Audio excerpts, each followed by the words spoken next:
All right, let's start from question 11.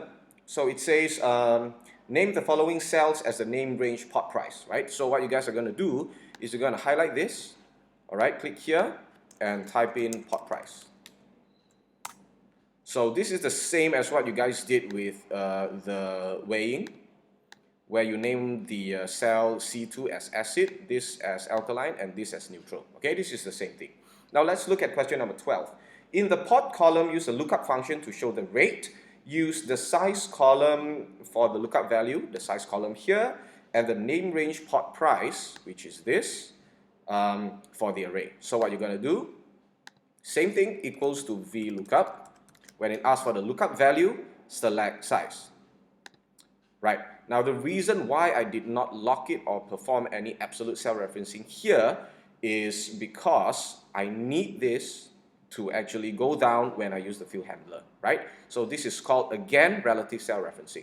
So comma, it asks for the table array. Now this time, highlight this, you will notice that it becomes pot price. Now, if you are using a name range, you do not need to use absolute cell referencing or the locking, because a name range equals the same thing. All right, comma, it asks for the column index number, right? You already have the data here, 2, 3, 4. What you need is the data here. So what you're going to do is you're going to enter 2, followed by another comma, then it will ask you for the range lookup. So again, exact match. So replicate this formula so that the pot price for each tree is shown. So same thing, replicate the function. Now let's move on to question 13. In the soil column, cell H7, use an if function to calculate the cost of the soil use. All right. So right now we're going to use a function called if. So equals to if.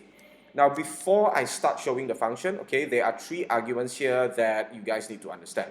Number 1, the logical test. This is to test whether a certain condition is met or not. If it is met, all right, the value or the outcome will be displayed in the value if true argument. If this condition is not met, okay, the value will be displayed here. So if it's true, this will happen. If it's false, this will happen, right? So let's look at the question. If the pH is acid, then multiply the name cell acid by the bare rooted price, right?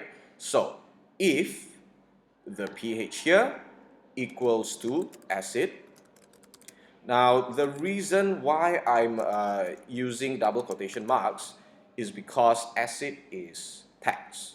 All right, if it's a number, for example, if D7 is larger than 100, you don't need the double quotation marks, right? Okay, so if D7 equals to acid, so if it is acid, we need to take the name cell acid multiplied by the bare root price, right?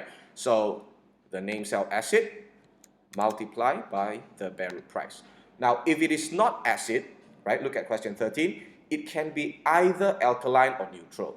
So, comma, so in the false here, the value if false here, what we're going to do is we're going to enter another if to cater for alkaline and neutral. So, if, again, the pH value is, this time, alkaline, what we're going to do is we're going to take the name cell alkaline, multiply by the bare root.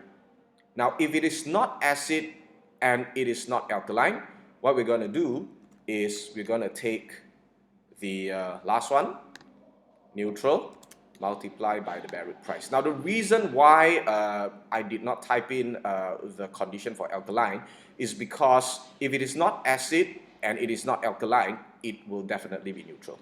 All right, so close your brackets properly. And there you go. So replicate this formula so that the soil price for each tree is shown.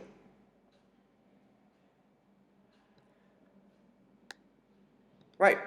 For the next question, in the cost column, cell I7, add together the pot and soil costs. Replicate this formula so that the cost for each tree is shown. So what you're going to do is you're going to add both of these together.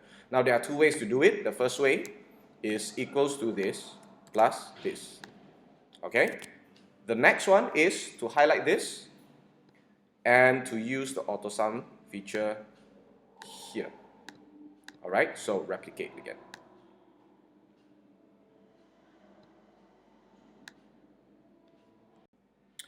Okay, question 15.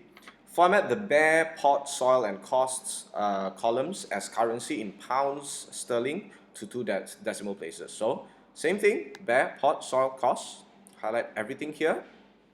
Okay, right click, go to format cells, select currency, again two decimal places, symbol, pound sterling, right? Click OK. There you go.